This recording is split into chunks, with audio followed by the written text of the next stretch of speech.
Shalom saudara-saudara yang terkasih dalam Tuhan Yesus Kristus. Selamat pagi. Renungan harian kita pada hari ini diambil dari Imamat pasal yang ke-19 ayat 1-4. Judul renungan kita pada hari ini adalah Siapa Lebih Hebat. Komputer Deep Blue mengalahkan juara dunia catur dari Rusia Garry Kasparov pada tahun 1997. Itu berita kuno. Yang baru ialah pada tahun 2017 program juara catur 2016 Stockfish 8 dikalahkan oleh program Google AlphaZero. Tarung sesama program komputer, dahsyatnya sang pemenang baru belajar catur 4 jam dari yang seharusnya 9 jam. Sementara lawannya adalah kumpulan dari jutaan strategi manusia, yakni para pecatur jawara selama berabad-abad. Siapa lebih hebat, manusia atau komputer ciptaannya? Ketika hukum Tuhan melalui Musa dibuat, disampaikan dan diajarkan ulang, yang dimaksud berhala ialah patung-patung buatan tangan manusia yang kemudian disembah oleh manusia. Artinya, manusia ditundukkan oleh buatannya sendiri. Meski zaman terus berubah, namun keseriusan peringatan akan hal pemberhalaan ini tidak pernah pudar. Bahkan hingga akhir zaman. Mengapa? Sebab segala produk ciptaan manusia termasuk teknologi selalu berpotensi untuk membuat manusia takluk dan bergantung padanya sambil diam-diam menyingkirkan Tuhan dari hidupnya. Tentu, kita akan bersyukur akan manfaat dari kemajuan pesat teknologi informasi masa kini dan mendatang bagi kehidupan kita. Namun cermati dampaknya pula pada ketergantungan kita padanya. Betapa perangkat intelijensia buatan sepertinya mampu menjawab aneka pertanyaan, mulai dari pengetahuan umum, prospek bisnis, kondisi kesehatan, rute jalan, hingga mengenali karakter dan peluang perjodohan. Jika tidak kritis dan waspada, hati-hati jangan sampai terbersit dalam pikiran kita bahwa Tuhan tidak lagi kita perlukan. Perubahan zaman tidak menghapuskan kerinduan manusia untuk menyembah. Tinggal siapa yang disembah, Tuhan atau berhala. Oke, hari ini renungan kita akan membahas gini ya. Pengenalan akan Allah, kekudusan Tuhan, dan penebusan Kristus. Apakah relasi di antara ketiga faktor tersebut? Pengenalan akan Allah, kekudusan Tuhan, dan penebusan Kristus. Apakah relasi di antara ketiga faktor tersebut? Gitu ya. Nah, renungan pada hari ini cukup singkat ya, cuma 4 ayat saja. Mari kita baca. Tuhan berfirman kepada Musa, "Berbicaralah pada segenap jemaat Israel dan katakanlah pada mereka, Kuduslah kamu sebab aku Tuhan Allahmu kudus. Setiap orang di antara kamu haruslah menyegani ibunya dan ayahnya dan memelihara hari-hari sabatku. Akulah Tuhan Allahmu.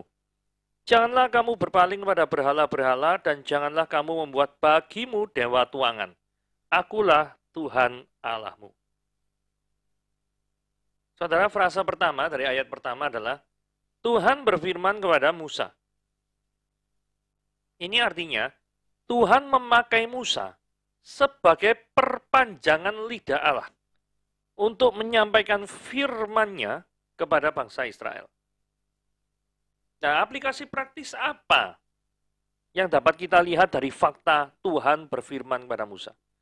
Apakah kita sudah benar-benar menggunakan mulut kita untuk memberitakan firman Tuhan? Saudara mesti refleksi, kata-kata apa yang keluar dari mulut kita? Apakah kata-kata itu menyakiti banyak orang? Ataukah justru kata-kata yang kita keluarkan memberikan penghiburan kepada setiap orang yang mendengarnya? Yang mana? Yang mana? Yang selama ini kita lakukan. Hal yang berikutnya adalah, kalau Tuhan berfirman kepada Musa, sebelum Musa itu berkata kepada orang banyak, berarti Musa harus dengar-dengaran akan firman Tuhan, betul tidak? Nah, refleksi yang kedua adalah, apakah kita memberi telinga kita untuk firman Tuhan? Atau telinga yang selama ini kita miliki ini, kita tujukan untuk yang lain yang bukan firman Tuhan? Maksudnya apa? Ya, sing denger itu gosip aja lebih enak, ya toh? Tetangga ngomong gini, ya toh. Kemudian teman-teman di WhatsApp grup ngomong ngerasani A, ngerasani B. Wah, seru itu. Membicarakan A, membicarakan B. Wah, mantap jiwa lah modelnya kayak gitu tuh. Nah, apakah telinga yang kita miliki ditujukan untuk itu? Jadi ada alat untuk mendengar, ada alat untuk berbicara yaitu mulut. Kalau mendengar telinga, maka mulut dan telinga apakah sudah diletakkan di bawah kaki Tuhan? Untuk dipersembahkan kepada Tuhan, benar-benar bahwa Tuhan, aku ingin menggunakan mulutku untuk kemuliaan namamu. Aku ingin menggunakan telingaku, membuka lebar-lebar bagi firman-Mu. Saudara, Anda harus melakukan hal ini supaya Anda memiliki perkenanan di hadapan Tuhan dan berjalan sesuai dengan kehendak. Ayat yang kedua, kuduslah kamu sebab aku Yahweh Elohimmu itu kudus. Nah, perintah di Imamat 19 ayat 2 ini diulangi di dalam perjanjian baru dalam 1 Petrus 1 ayat 15 sampai 16. 1 Petrus 1 ayat 15 sampai 16 ngomong gini ya. Tetapi hendaklah kamu menjadi kudus di dalam seluruh hidupmu, sama seperti Dia yang kudus yang telah memanggil kamu.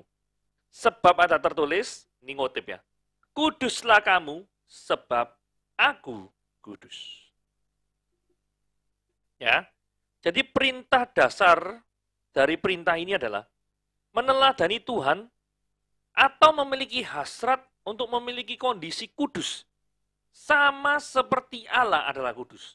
Atau memiliki keinginan yang menggebu-gebu untuk menjadi suci, kudus seperti Tuhan. Sebenarnya kudus itu memiliki beberapa arti. Arti yang pertama tentu saja yang kita kenal suci, tanpa dosa. Arti yang kedua adalah dipisahkan atau memang berbeda. Yang ketiga, dikhususkan untuk pekerjaan tertentu. Nah, pertanyaannya gini, bagaimana manusia yang berdosa ini bisa kudus di hadapan Tuhan? Karena firman Tuhan ngomong, kuduslah kamu, sebab aku kudus. Loh, saya ini orang berdosa. Bagaimana orang berdosa bisa kudus di hadapan Tuhan? Solusinya itu pakai jalan lewat mana? Solusinya yaitu melalui pengorbanan Yesus di kayu salib. Saudara, memang saudara adalah penuh dengan dosa. Saudara penuh dengan kenajisan. Saudara bahkan penuh dengan kemunafikan. Tetapi kasih dan pengorbanan Kristus itu jauh lebih besar daripada keberdosaanmu. Sehingga, jikalau Anda percaya kepada Yesus Kristus sebagai Tuhan dan Juru Selamat, maka Yesus akan mengampuni segala dosa-dosamu, mengampuni segala kesalahanmu, maka tanpa karya Kristus, maka tidak ada satupun manusia yang berkenan kepada Tuhan. Jadi ini ada hubungan antara kekudusan Tuhan dengan pengorbanan Yesus di kayu salib. Hubungannya seperti ini. Tanpa Anda percaya pada Kristus, maka Kristus tidak menjadi juru selamat Anda. Maka segala keberdosaanmu harus kamu tanggung jawab sendiri, nggak ada yang memikulkan, ya toh, di hadapan Tuhan. Tetapi kalau seseorang percaya kepada Kristus, mengaku Yesus adalah Tuhan dan Juru Selamat, dan percaya bahwa Dia bangkit pada hari yang ketiga, mati dan bangkit, maka Tuhan akan menjadi imam besar kita, yang menjadi pengantara kita di hadapan Allah Bapa. Ingat, tanpa karya Kristus, tidak ada satupun manusia yang berkenan kepada Tuhan. Ayat ketiga ya. Dikatakan setiap orang di antara kamu haruslah menyegani ibunya. Menyegani ini apa ya? Kalau kita lihat dalam Modified Indonesian Literal Translation, maka kata menyegani ini dipakai kata, haruslah kamu takut kepada ibu dan ayahnya. Jadi dalam relasi antar manusia, menghormati ayah dan ibu adalah hal yang paling penting, yang paling utama. Kalau kita lihat, hukum hormatilah ayahmu dan ibumu itu ditempatkan di urutan yang pertama dalam hukum yang berbicara tentang relasi umat manusia. Memang kalau di Dasatita urutannya kelima. Tetapi kalau Dasatita itu kan dapat digolongkan jadi dua bagian besar. 4 yang pertama itu relasi vertikal dan 6 berikutnya adalah relasi horizontal. Nah, dalam berbicara tentang relasi horizontal, maka pertama kali yang ditempatkan adalah hormatilah ayahmu dan ibumu. Begitu ya. Nah, sekarang refleksi dari kehidupan kita sehari-hari. Bagaimana reaksi kita dengan orang tua kita? Apakah orang tua kita selama ini mendapat hormat dari kita? Ataukah selama ini memilih sikap untuk mengacuhkan keberadaan orang tua kita? Nah, mana yang sebenarnya Anda, kondisi yang mana yang sebenarnya selama ini menggambarkan kehidupan kita? Kondisi yang acuh atau kondisi yang memang kita menghormati daripada orang tua kita?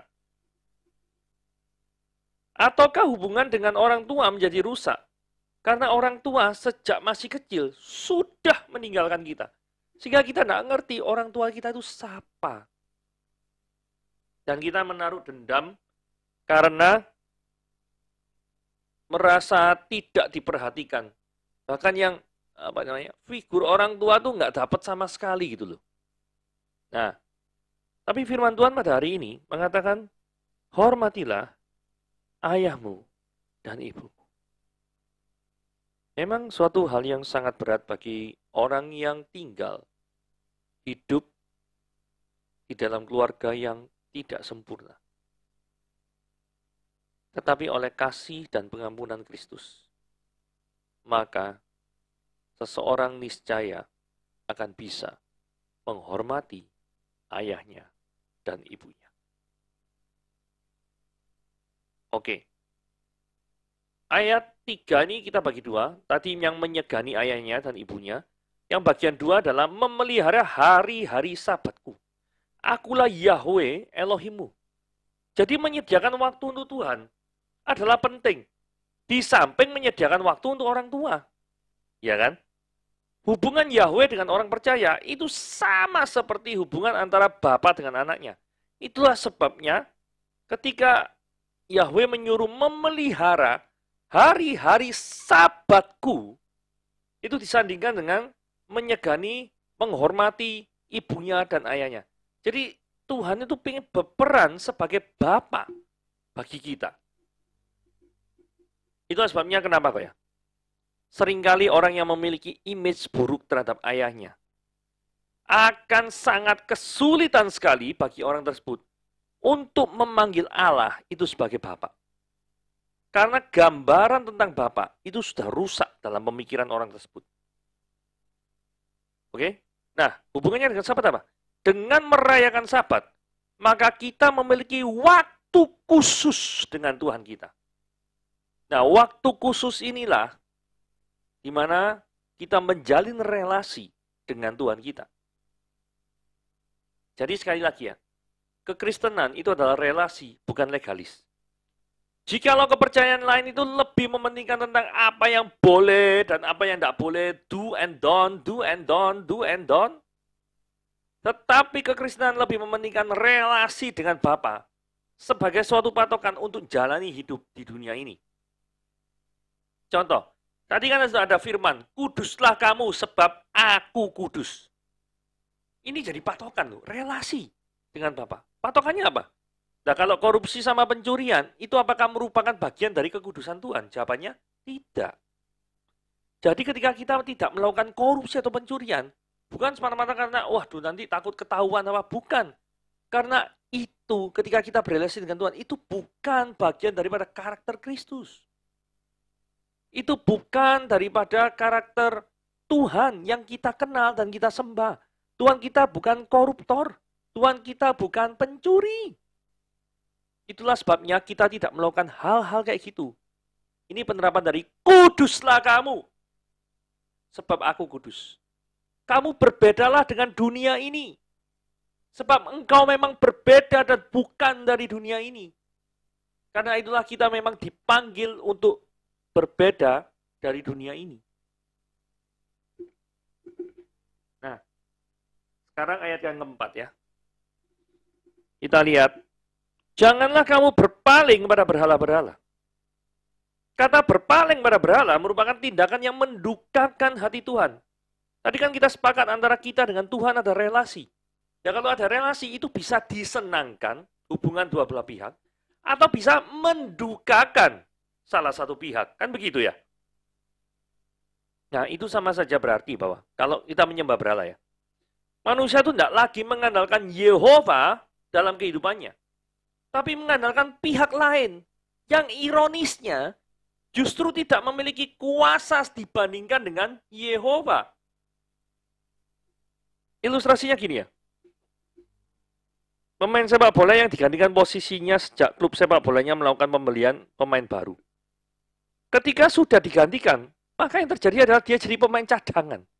Lah, ketika sang pelatih menempatkan dia itu sebagai pemain cadangan, itu artinya apa sih?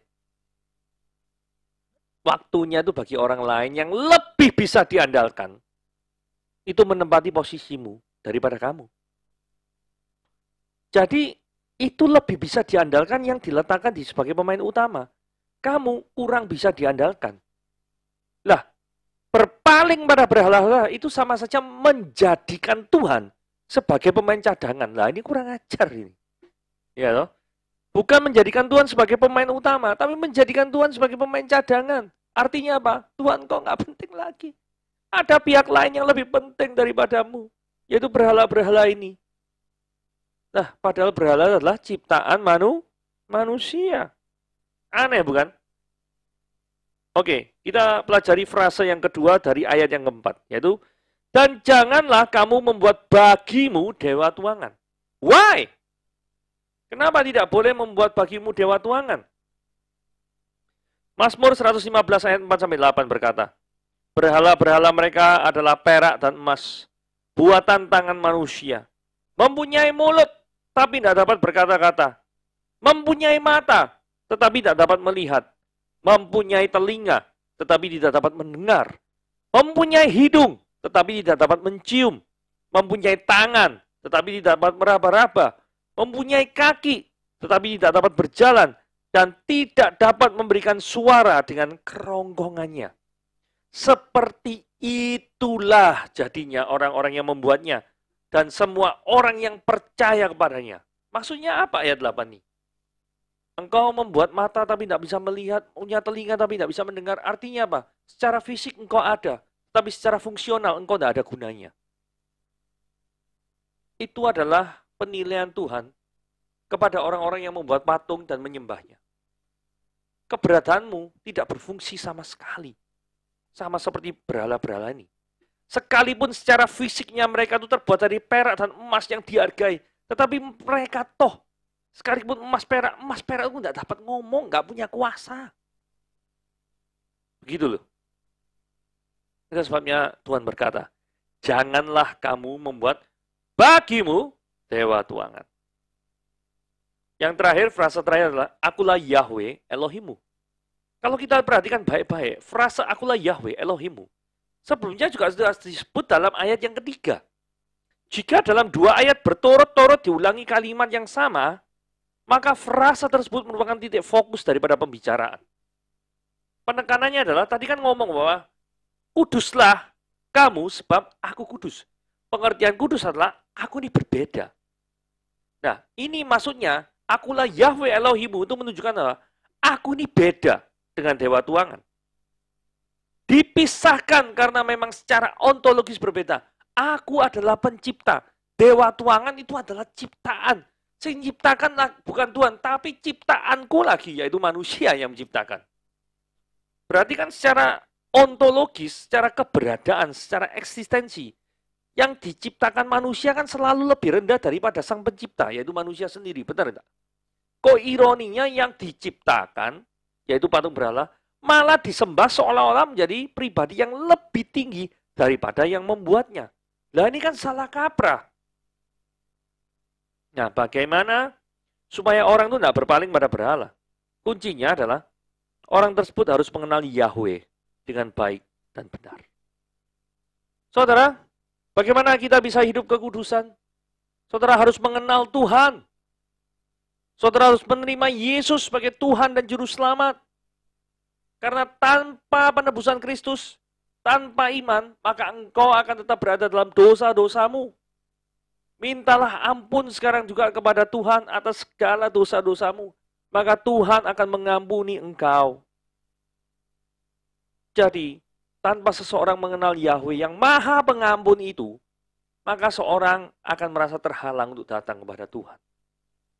Mereka mungkin berpikir bahwa Tuhan itu adalah Tuhan yang kejam, yang selalu menghukum dosa, tanpa solusi adanya kasih sama sekali, sehingga orang itu takut untuk menghadap pada Tuhan. Jadi, kalau misalkan kita itu tak mengenal Tuhan dengan baik dan benar, maka yang terjadi adalah kita salah kaprah menilai Tuhan itu seperti apa. Renungan pada hari ini kan ditutup dengan kisah anjing petani.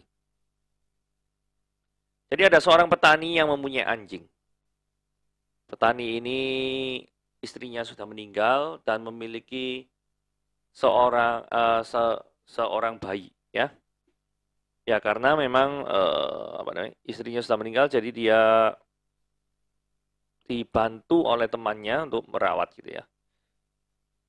Nah kemudian seperti biasa sang petani ini bertani, bercocok tanam, apa gini itu pulang sehari-hari biasa seperti itu. Dan ketika dia pulang maka sang penjaga itu juga meninggalkan. Nah pada satu hari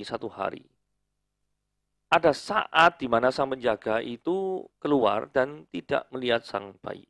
Nah, kemudian yang terjadi itu adalah sang petani ini pulang. Oh ya, by the way, petani ini punya anjing yang lucu juga ya. Nah, tiba-tiba petani ini melihat sang anak yang bayi itu di ranjangnya berlumuran darah. Dan ketika dia menoleh, anjingnya itu berlumuran darah pula. Langsung, karena waktu itu penjaganya kan tidak ada ya, lagi keluar atau apa ya. Langsung petani ini dengan marah sekali membunuh daripada anjing itu. Dipikir anjing ini mencelakai daripada bayi itu. Tetapi setelah anjing itu dibunuh, sang petani itu lihat, ternyata di bawah kamar daripada bayi itu ada ular yang sedang tercapik-capik. Jadi, darah tadi yang ada di mulut anjing itu sebenarnya adalah darah ular yang terciprat juga di bayi itu. Petani itu berpikir bayi itu terluka karena digigit oleh anjing. Nah, dari sini kita lihat tanpa penyelidikan terlebih dahulu karena emosional. Anjing yang seharusnya menolong dia, sudah menolong daripada bayi sang petani. Justru kok malah dibunuh gitu loh. Karena salah analisa. Dia tidak melihat di sana ada ular. Tidak lihat. Langsung pokoknya pikir, oh ini kok anjing kok kurang ngajar, mau mencelakai bayiku. Langsung penggal, langsung bunuh. Padahal anjing ini anjing yang baik. Artinya apa? Tanpa pengenalan seseorang akan Tuhan, maka orang itu akan salah menilai Tuhan. Sama seperti petani ini salah menilai anjing. Harusnya anjing adalah sang pelindung. Tapi dipikir sang orang yang mencelakai. Seharusnya Tuhan adalah Allah yang melindungi kita. Karena pemikiran kita yang terdistorsi oleh dosa ini. Maka manusia berpikir, oh Tuhan itu adalah Tuhan yang jahat. Sama seperti petani berpikir, anjing-anjing yang jahat. Ada kedistorsian tertentu. Kerusakan tertentu dalam pola pikir kita. Sehingga kita menuduh Tuhan itu jahat. Saudara, cepatlah bertobat. Kenalilah Tuhan. Mengenal Tuhan harus melalui pengenalan akan Kristus Yesus yang telah menebus dosamu di kayu salib. Oke, renungan kita pada hari ini sampai di sini. Tuhan Yesus memberkati.